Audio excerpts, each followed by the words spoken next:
आज हम UGC net के क्वेश्चन की जो फर्स्ट आपका पेडागोजी वाला कॉन्सेप्ट है उसके क्वेश्चन की प्रैक्टिस करेंगे। तो देखो फर्स्ट क्वेश्चन है जैसे निम्नलिखित में से कौन सा कक्षा शिक्षण का आधारभूत प्रतिमान है। मतलब जो नीचे जो आपके चार ऑप्शन दिए हुए हैं इनमें से कक्षा शिक्षण का कौन सा आधारभूत बेसिक मॉडल जो आपके मॉडल दे रखे हैं ना, जो प्रतिमान दे रखे हैं उनमें बेसिक कौन सा है। तो सबसे पहले है आपका अधिगम का प्रतिमान। अधिगम का प्रतिमान मतलब लर्निंग का जो मॉडल है वो, या आपका निर्देशात्मक प्रतिमान जो आपका इंट्रोडक्शन जो है जो प्रतिमान है आपका वो। तो इनमें देखो दोनों ही आपके प्रतिमान है भाई। जो अधिगम का प्रतिमान है मतलब लर्निंग का जो कॉन्सेप्ट है, और जो निर्देशात्मक जो है वो दोनों ही। निर्देशात्मक प्रतिमान जो है वो भी आपका क्या होता है, टीचिंग लर्निंग मेथड ही होता है आपका।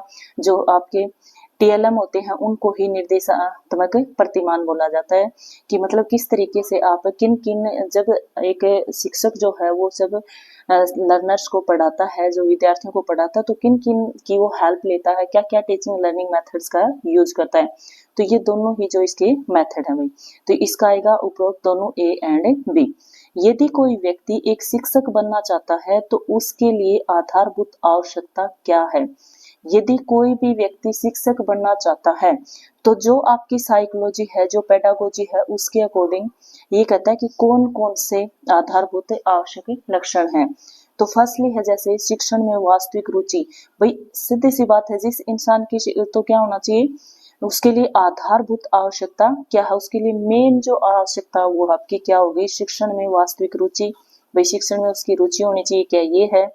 तो हम ये देखो वास्तविक रुचि तो होनी चाहिए उसकी, लेकिन पहले हम सभी ऑप्शन को पढ़ेंगे फिर देखेंगे इनमें कौन सा सही रहेगा। छात्रों को नियंत्रित करने के बारे में आत्मविश्वास। बिल्कुल भी क्लास में जाके जब वो पढ़ा रहा होता है तो छात्रों को कंट्रोल करना भी उसको आना चाहिए। यदि वैसे एक टीचर है मान लो बहुत अच्छे से पढ़ा रहा होता है, लेकिन उसको बच्चे जो है उससे कंट्रोल नहीं हो पाते हैं, आगे की क्लासेज में 4-5 बच्चे जो होते हैं वही उनसे अच्छे से पढ़ रहे हैं, तो वो भी एक अच्छे नहीं माना जाता है। विषय का ज्ञान, अच्छी अभिव्यक्ति, विषय का ज्ञान भी होना चाहिए, अच्छी अभिव्यक्ति भी होनी चाहिए, मतलब उसकी कम्युनिकेशन स्किल जो है वो भी अच्छी होनी चाहिए। तो ये कहता है देखो ये सारे के सारे कॉन्सेप्ट जो चारों के चारों ऑप्शन आपके दे रखे हैं वो सारे यहाँ जरूरी होने चाहिए। लेकिन यहाँ पे पूछा गया आधारभूत, इन सब में सबसे ज्यादा इंपॉर्टेंट कौन सा है। तो देखो भाई बाकी चीजें तो बाद में आती, जब तक टीचर को जो विषय वो पढ़ा रहा है उसका ज्ञान ही नहीं होगा तो और चीजों का क्या करेगा वो। ठीक है, कंट्रोल कर लेगा, अच्छी अभिव्यक्ति होगी, उसका इंटरेस्ट होगा, और उसको जो सब्जेक्ट को वो पढ़ा रहा है उसकी नॉलेज उसको नहीं है तो वो पढ़ाएगा क्या, कंट्रोल करके क्या करेगा। तो इसलिए सबसे मेन अगर पूछा जाए, सबसे बेसिक अगर पूछा जाए तो वो आपका क्या होगा, सबसे पहले टीचर को अपने सब्जेक्ट की नॉलेज होनी चाहिए। तो वैसे तो ये सारे ही सही है, कोई गलत नहीं बोल सकते। किसी वास्तविक रुचि होनी चाहिए, छात्रों को नियंत्रित करने के बारे में आप ये सोचोगे कि हाँ एक हमने पढ़ा और वास्तविक रुचि होनी चाहिए उसी के अकॉर्डिंग नहीं, पहले सभी ऑप्शन को अच्छे से रीड आउट करेंगे। निम्नलिखित कथनों में से कौन सा सत्य नहीं है। मतलब ये जो ऑप्शन आपके चार दे रखे हैं इनमें से कौन सा सही नहीं है। अब जो है यूजीसी नेट में इस टाइप के क्वेश्चन नहीं वाले सेंस में, नेगेटिव सेंस में ज्यादा पूछे जाते हैं, तो 3 में से होंगे और एक ऐसा ऑप्शन होगा जो इसमें नहीं है। तो देखो शिक्षण सिर्फ एक कला है, क्या शिक्षण जो है, जो टीचिंग जो है वो एक सिर्फ कला ही है। शिक्षकों को केवल प्रशिक्षित किया जा सकता है, क्या शिक्षक जो है जिसको सिर्फ किसी को भी प्रशिक्षण दिया और वही शिक्षक बन गया, क्या ऐसा पॉसिबल है। शिक्षक सदैव पैदाइशी होते हैं, क्या जन्म से ही शिक्षक होते हैं, बाद में उनको कुछ नॉलेज लेने की, कुछ पढ़ने की जरूरत नहीं होती है। उपरोक्त सभी सत्य नहीं है। बिल्कुल भाई, ये जो आपके ऑप्शन दे रखे 1 2 3 ए बी सी, उपरोक्त सभी ही सत्य नहीं है। मतलब शिक्षण सिर्फ, यहाँ पे क्या लगा दिया, सिर्फ। शिक्षण कला तो होता है, कला और साइंस दोनों होता है, लेकिन यहाँ पे क्या कर दिया, सिर्फ। तो इसलिए ये भी नहीं हो सकता क्योंकि अकेला ही कला होता है, ये तो नहीं है। शिक्षकों को केवल प्रशिक्षित किया, केवल। इस साइकोलॉजी में, पेडागोजी में जब आप क्वेश्चन के आंसर करते हो तो सबसे पहले चारों ऑप्शन को अच्छे से पढ़ो, और इसमें एक्सट्रीम लेवल का कुछ नहीं होता, ना तो नेगेटिव सेंस में होता है और ना पॉजिटिव सेंस में होता है। जब भी आप आंसर देते हो तो एक्सट्रीम लेवल का कोई भी ऑप्शन है तो उसको तो रिमूव करना होगा, छोड़ना पड़ेगा। तो केवल ये कहता है शिक्षकों को केवल प्रशिक्षित किया जाता है, केवल प्रशिक्षित। हाँ शिक्षकों को ट्रेनिंग दी जाती है, प्रशिक्षित किया जाता है, लेकिन केवल प्रशिक्षण देने से ही कोई शिक्षक मात्र नहीं बन जाता है। शिक्षक सदैव पैदाइश पैदाइशी होते हैं, बिल्कुल भी पैदाइशी नहीं होते हैं, बाद में भी उनको नॉलेज गेन करनी पड़ती है। तो ये सारे के सारे आपके क्या होंगे, असत्य। निम्नलिखित में से शिक्षक में सबसे वांछित कौशल कौन सा है? मतलब जो ये आपके ऑप्शन गिवन है इसमें से सबसे वांछित, सबसे जरूरी कौन सा है? शिक्षक द्वारा कही गई बात का छात्र की समझ में आना, मतलब जो बात शिक्षक जो क्लास में समझा रहा है वो चीजें शिक्षक जो छात्र को समझ में आनी चाहिए। निर्धारित पाठ्यक्रम पूरा होना चाहिए। क्या ये कंपलसरी है कि जो भी पाठ्यक्रम हो वो कंप्लीट होना चाहिए, बच्चों को समझ आए चाहे नहीं आए, क्या ये सही है? शिक्षण के समय छात्रों को मानसिक रूप से शिथिलीकृत रखना, मतलब ये टीचर का काम है कि जब वो पढ़ा रहा होता है तो बच्चों को मानसिक रूप से रिलैक्स रखो भाई। कक्षा की गतिविधियों के बारे में उच्च अधिकारियों को सूचित करना, मतलब कक्षा में जो भी गतिविधि चल रही है वो उच्च अधिकारियों को उनके बारे में सारी की सारी इंफॉर्मेशन देते रहना। तो इनमें से शिक्षक के लिए सबसे वांछित, अब सबसे वांछित पूछा गया, सबसे जरूरी कौन सा है? तो देखो ये जरूरी नहीं है कि हम जो सिलेबस दे रखा, हाँ सिलेबस जो है वो कंप्लीट करवाना होता है, बट ये नहीं है कि सिलेबस कंप्लीट करवाने के चक्कर में फटाफट करवा दिया, वो चाहे बच्चों को समझ आए चाहे नहीं, ऐसा नहीं होना चाहिए। और तो ये होना चाहिए लेकिन कंपलसरी नहीं है ये।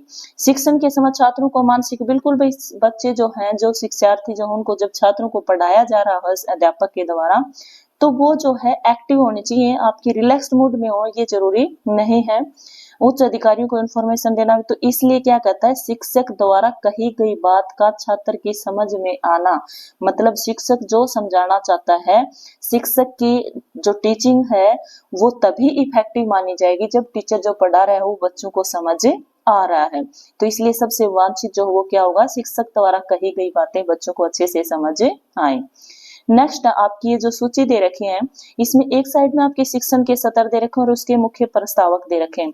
तो इनमें से क्वेश्चन पूछे गए। शिक्षण के जो आपके टीचिंग के जो लेवल्स हैं वो 3 लेवल्स हैं, इनमें से एक क्वेश्चन पेपर में जरूर से जरूर आपका बनता है टीचिंग का, तो वो ऐसे मिलान करने में भी हो सकता है या इसका सीक्वेंस पूछा जा सकता है, तो इनको अच्छे से कर लेना। सबसे पहले आपका क्या होता है, स्मृति स्तर, मेमोरी लेवल। टीचिंग का जो मेमोरी लेवल है उसके मुख्य प्रस्तावक जो है वो कौन थे, जो आपका स्मृति स्तर है, जो मुख्य आपका मेमोरी लेवल है उसके प्रवर्तक जो है वो कौन है, हर्बर्ट है। मेमोरी लेवल जो हुआ आपका किसने दिया है, हर्बर्ट ने। नेक्स्ट है ग्रहण शक्ति स्तर, अंडरस्टैंडिंग लेवल जो है वो आपका दिया है मॉरिसन ने। मॉरिसन जो साइकोलॉजिस्ट थे उन्होंने है ग्रहण शक्ति, अंडरस्टैंडिंग लेवल जो हो दिया है।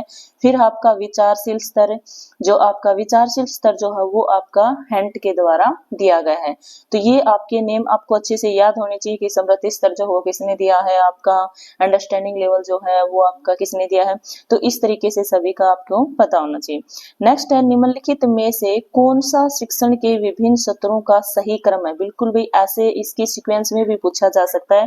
तो सबसे पहले इसका क्या आता है, जैसे अब ये यहाँ पे सीक्वेंस में आपके गिवन है, तो सबसे पहले इसका आता है आपका स्मृति स्तर, फिर ग्रहण शक्ति स्तर और विचारशील स्तर।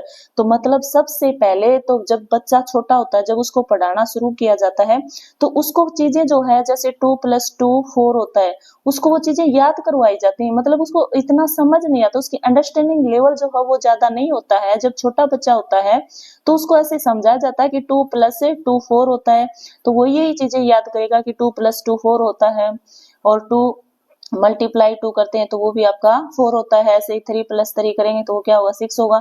तो इस तरीके से बच्चे को वो चीजें जो है स्मृति स्तर पे लर्न करवाई जाती हैं, याद करवाई जाती हैं। ग्रहण शक्ति स्तर सेकंड लेवल पे जो है वो अंडरस्टैंडिंग लेवल जो है उसकी वो भी इंक्रीज हो जाती है, तो वो धीरे धीरे समझने लग जाता है कि जैसे 2 + 2 4 होता है, तो यदि 2 में 1 ऐड करेंगे तो वो 3 हो जाएगा, 2 में 5 ऐड करेंगे, मतलब उसका अंडरस्टैंडिंग लेवल जो है वो इंक्रीज होता जाता है।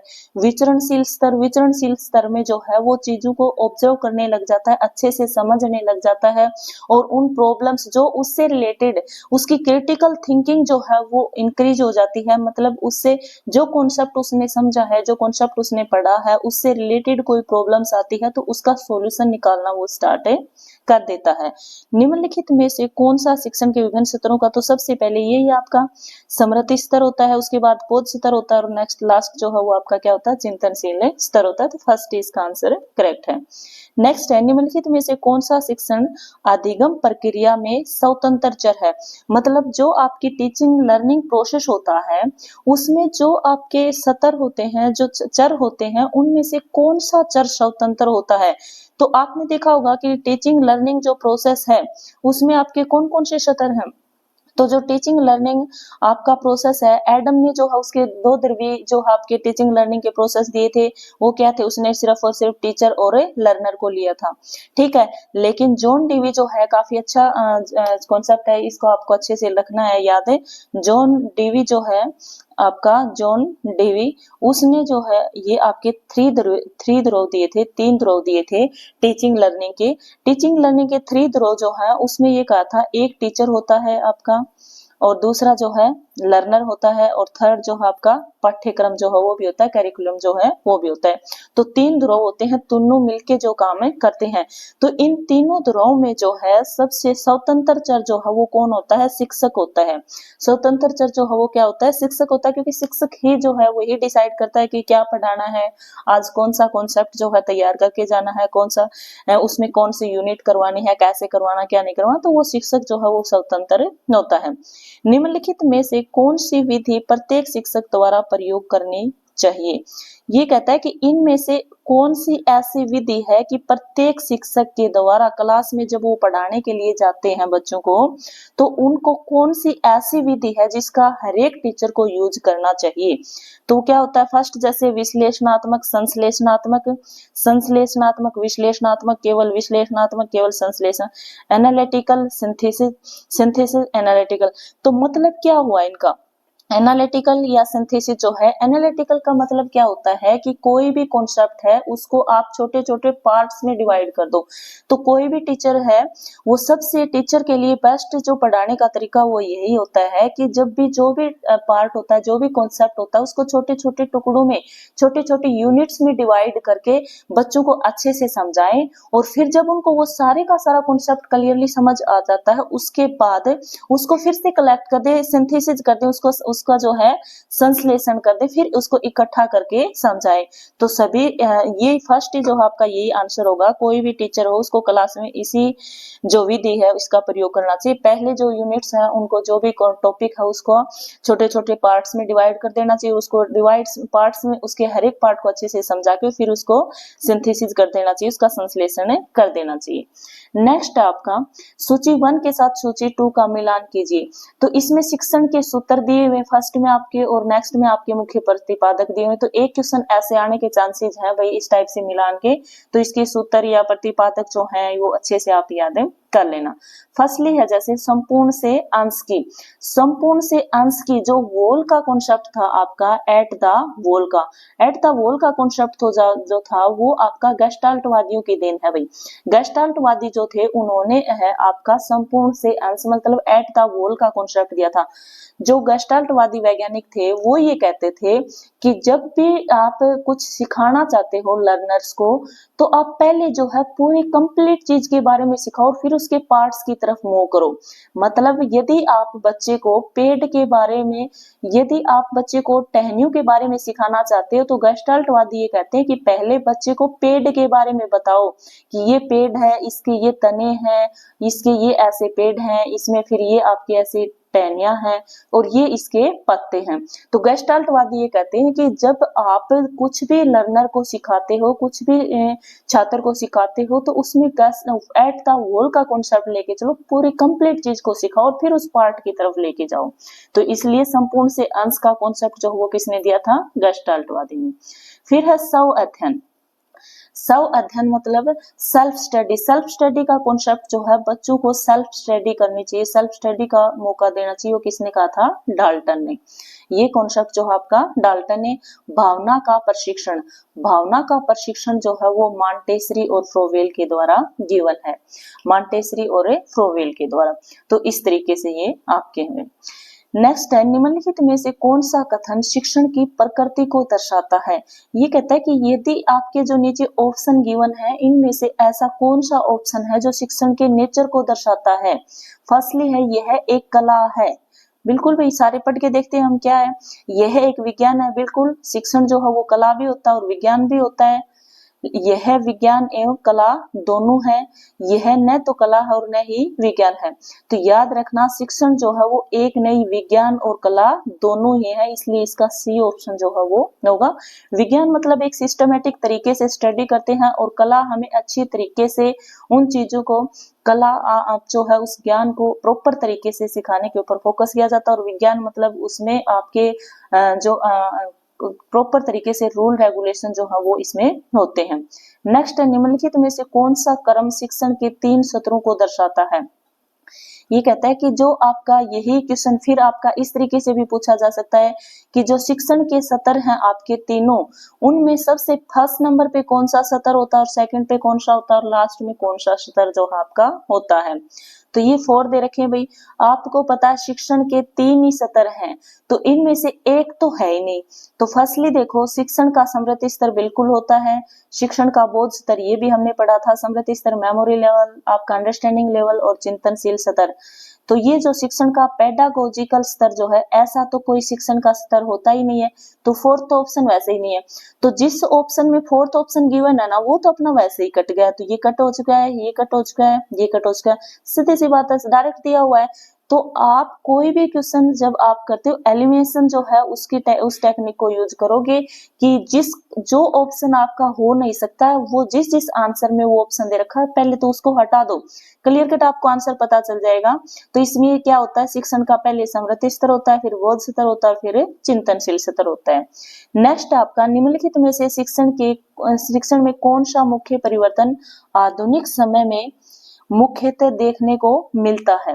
मतलब शिक्षण में कौन सा ऐसा परिवर्तन किया गया जो अभी के टाइम में एट प्रेजेंट वो दिखाई दे रहा है।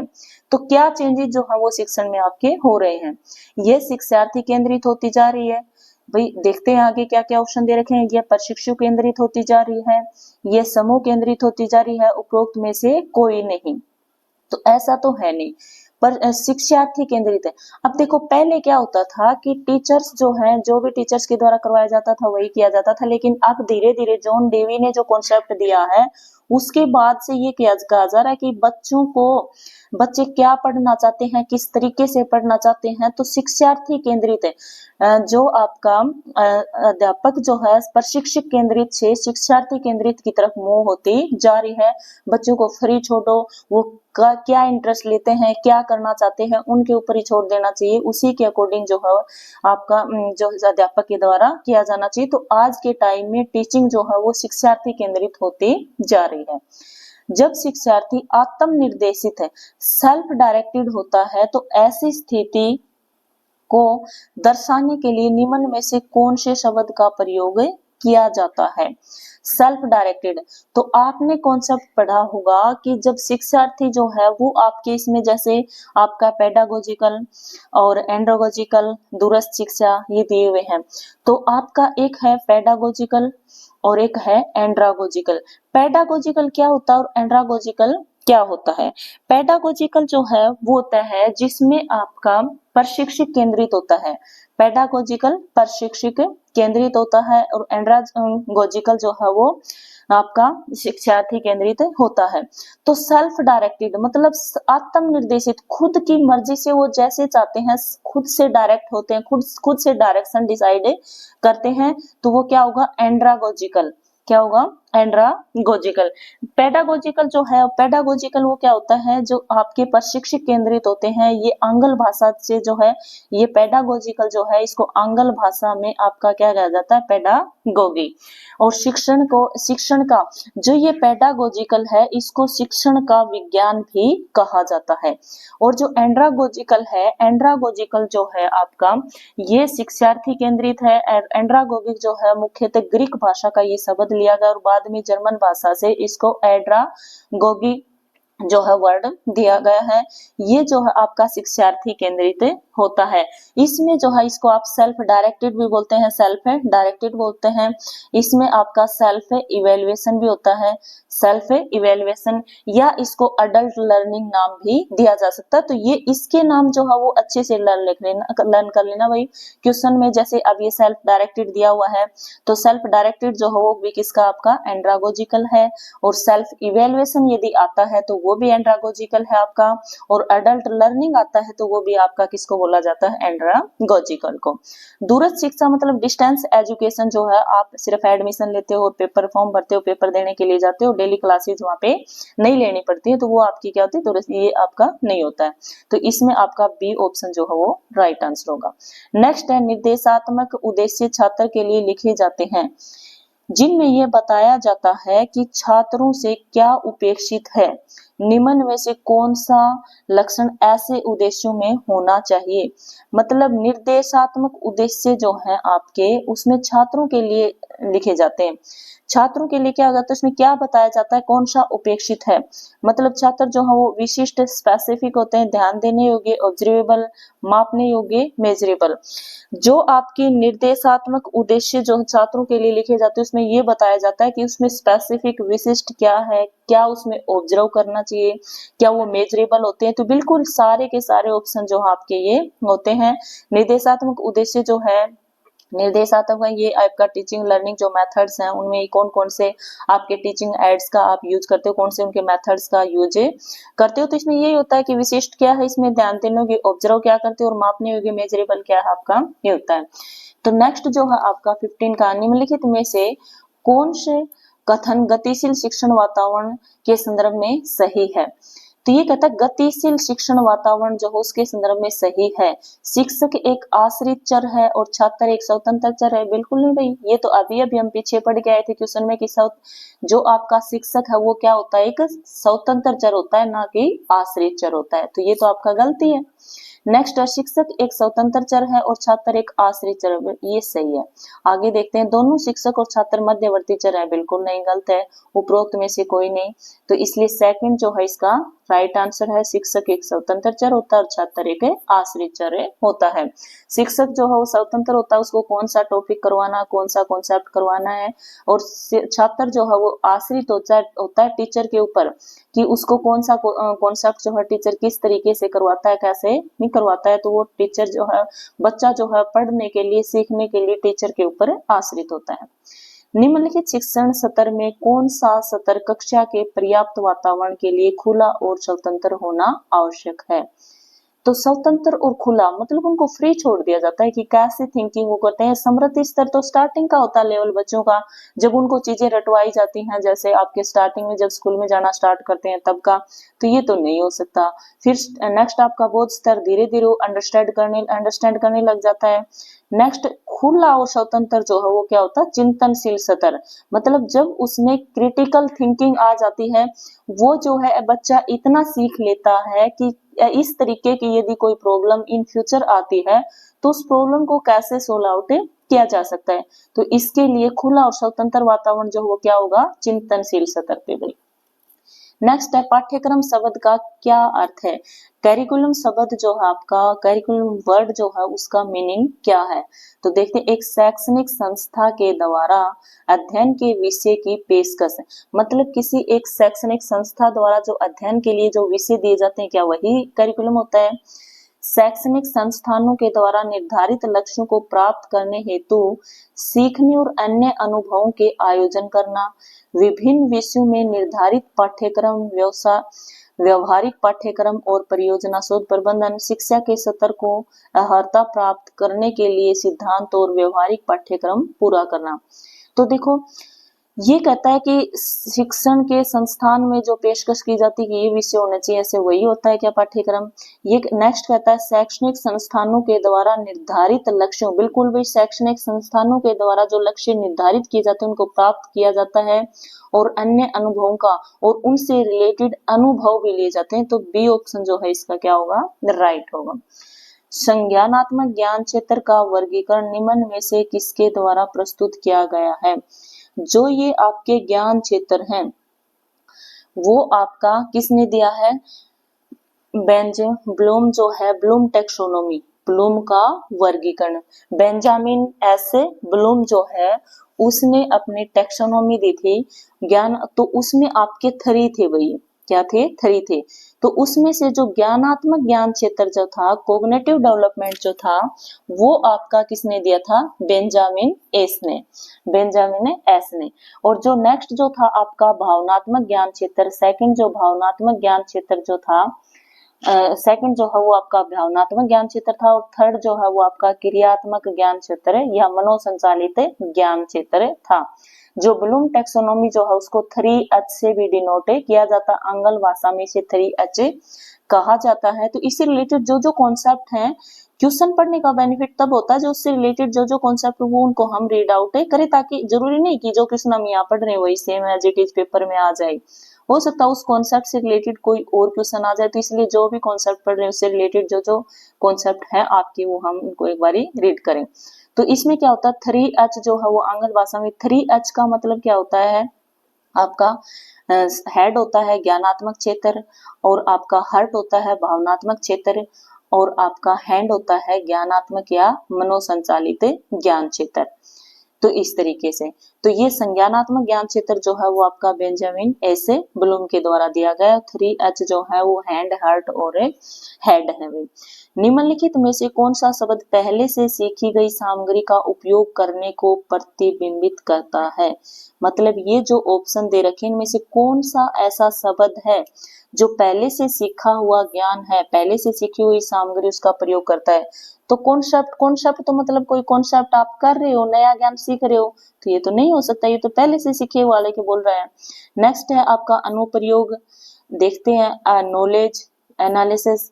तो एनालिसिस तो जो ज्ञान आपके पास पहले से है उसका ही एनालिसिस करोगे आप, नॉलेज आप ले रहे हो तो पहले से सीखा हुआ उसका क्या करेंगे हम, अनुप्रयोग, एप्लीकेशन, मतलब जो ज्ञान आपके पास है पहले से आपने जो सीख रखा उसको आप अप्लाई करके देखोगे, क्या करोगे, अप्लाई। इसलिए इसका नेक्स्ट जो बी ऑप्शन है वो राइट आंसर है। नेक्स्ट है निम्नलिखित में से संज्ञानात्मक ज्ञान क्षेत्र का उच्चतम सतर कौन सा है, मतलब जो ये आपका संज्ञानात्मक ज्ञान क्षेत्र है जो आपका बेंजामिन एस ब्लूम ने दिया था, इसमें जो आपके लेवल दे रखे भाई, इसमें कितने लेवल आपके, 6 लेवल है। फर्स्ट जो है वो आपका ज्ञान है, मतलब स्टार्टिंग में फर्स्ट लेवल पे आप नॉलेज लेते हो, उसके बाद सेकंड लेवल पे जो आपने नॉलेज ली थी उसको आप अंडरस्टैंड करोगे, बोध करोगे, उसको समझोगे, आपका कंप्रीहेंशन लेवल पे। नेक्स्ट थर्ड पे फिर आप उसका एप्लीकेशन करोगे, उसको यूज करोगे, उपयोग करोगे, फिर आप विश्लेषण करोगे उसका, उसके छोटे छोटे पार्ट्स में डिवाइड करोगे, फिर उसका संश्लेषण, फिर उसको नथी करोगे, कलेक्ट करोगे, इकट्ठा करोगे, और लास्ट में फिर उसका आप क्या करोगे, मूल्यांकन। तो इसलिए ये कहता है कि निम्नलिखित में से संज्ञानात्मक ज्ञान क्षेत्र का उच्चतम स्तर कौन सा है, तो सबसे उच्चतम स्तर लास्ट तो 6 नंबर पे मूल्यांकन है भाई, तो इसलिए सबसे लास्ट स्तर क्या होगा इसका, मूल्यांकन। यहाँ पे ये पूछा गया उच्चतम स्तर कौन सा है। अगर क्वेश्चन आपसे ये पुट किया जाए कि संज्ञानात्मक ज्ञान क्षेत्र का सबसे फर्स्ट स्तर कौन सा है, तो सबसे फर्स्ट लेवल पे जो स्तर होता है वो आपका क्या होता है, ज्ञान होता है। नेक्स्ट है निम्नलिखित में से कौन सा विकल्प सत्तावादी स्तर पर शिक्षण को दर्शाता है, सत्तावादी स्तर पर शिक्षण को दर्शाता है, सत्तावादी स्तर पर शिक्षण को दर्शाता है, इसका मतलब क्या है कि किसकी ज्यादा इंपॉर्टेंस है। तो हमने क्या कहा था, शिक्षक केंद्रित या शिष्य केंद्रित है, तो अभी फिलहाल की सिचुएशन में देखा तो पहले जो है कौन सा सत्तावादी को दिखा रहा है, शिक्षक केंद्रित है, मतलब शिक्षक को जो अच्छा लगता है उसी के अकॉर्डिंग जो कॉन्सेप्ट पढ़ाना वही पढ़ाता है, और उसी के अकॉर्डिंग जो है तो वो क्या होगा आपका सत्तावादी स्तर पर शिक्षण। नेक्स्ट है सूची 1 और सूची 2 को सुमेलित कीजिए। सूची 1 और सूची 2 जो है इसमें इसकी विशेषता और यहाँ पे दर्शन दिए हुए हैं। क्रिया करके सीखना, मतलब कोई काम, ये कहते हैं कि बच्चों को जो है फ्री छोड़ देना चाहिए, उनको खुद को करेंगे तब वो, बच्चे को यदि पेड़ पे चढ़ने में डर लगता है तो उसको फ्री छोड़ दो, जब वो पेड़ पे चढ़ेगा 1-2 बार गिरेगा, फिर चढ़ेगा, फिर गिरेगा, तो इस तरीके से वो खुद करके जब सीखेगा तो वो चीजों को अच्छे से सीखेगा। तो क्रिया करके सीखना जो कॉन्सेप्ट आपका किसने दिया था, प्रैग्मेटिज्म, व्यवहारिज्म वाला है। पर्यावरण के माध्यम से शिक्षा, प्रकृतिवाद। प्रकृतिवादी जो थे वो ये कहते हैं कि बच्चों को फ्री छोड़ दो, उनको पर्यावरण से शिक्षा लेने दो। तो पर्यावरण में क्या हो रहा है क्या नहीं हो रहा उसके अकॉर्डिंग वो शिक्षा लेंगे, तो वो क्या कहलाते हैं, पर्यावरण के माध्यम से शिक्षा। प्रकृतिवादियों का कॉन्सेप्ट था ये। सत्य, सौंदर्य और भलाई की अनुभूति, मतलब सत्य, सौंदर्य, सच्चाई बोलो और आपका कर्म के ऊपर। सौंदर्य का मतलब यहाँ पे सुंदरता से सुंदरता यही है कि उसको कर्म करने के लिए छोड़ो। आप ये बच्चों को ये ज्ञान दो कि सच बोलो और कर्म के ऊपर अपना ध्यान जो हो फोकस होना चाहिए, किसी का बुरा मत करो, सत्यम शिवम सुंदरम। तो ये जो कॉन्सेप्ट था आपका किसका था, आदर्शवादियों का। किसका था, आदर्शवादियों का। ये दुनिया जिस रूप में अब और यहाँ, तो ये जो दुनिया अभी फिलहाल जिस रूप में है जैसी है, वो किसका कॉन्सेप्ट आपका, यथार्थवाद का, रियलिज्म का। तो इस तरीके से आपका ये इसमें देख लेना भाई कौन से हैं, तो इनके ये आंसर होंगे। नेक्स्ट आपका बौद्धिक कौशल किस ज्ञान क्षेत्र के द्वारा प्रतिबिंबित होता है। बौद्धिक कौशल जो है, मतलब बौद्धिक कौशल क्या हो गया, बौद्धिक नॉलेज जो है आपकी किसको और कौन से ज्ञान क्षेत्र रिप्रेजेंट करता है, बौद्धिक कौशल हेड वाला है। हेड वाला कौन सा आपका, ज्ञानात्मक संज्ञानात्मक ज्ञान क्षेत्र। तो इसलिए तो फर्स्ट आंसर इसका बौद्धिक ज्ञान, बौद्धिक कौशल जो है मतलब जो ज्ञान की चीजें है वो कौन सा है, ज्ञानात्मक।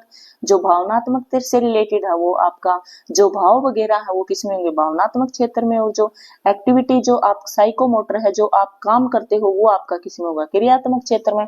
तो इसलिए बौद्धिक कौशल जो है वो किसमें होगा, संज्ञानात्मक ज्ञान क्षेत्र में। निम्नलिखित में से किसके द्वारा दृष्टिकोण, मूल्यों और हितों को प्रतिबिंबित किया जा सकता है। यदि कोई दृष्टिकोण है, कोई मूल्य है, कोई हित है, तो वो किसके द्वारा होंगे, भावनात्मक ज्ञान क्षेत्र के द्वारा। यदि कोई दृष्टिकोण, मूल्य, कोई हित प्रतिबिंबित करने तो वो किसके द्वारा, भावनात्मक ज्ञान क्षेत्र के द्वारा। निम्नलिखित में से कौन से ज्ञान क्षेत्र शारीरिक कौशल, मतलब पायलट है वो कैसे पायलट को उड़ा रहा है तो उसके अपने हाथों का यूज कर रहा है, ठीक है। और जो अपने हाथों से, डॉक्टर है वो अपने हाथों का यूज कर रहा है, ड्राइवर अपने हाथों का, तो वो किसमें होता है, मनोसंचालित ज्ञान क्षेत्र।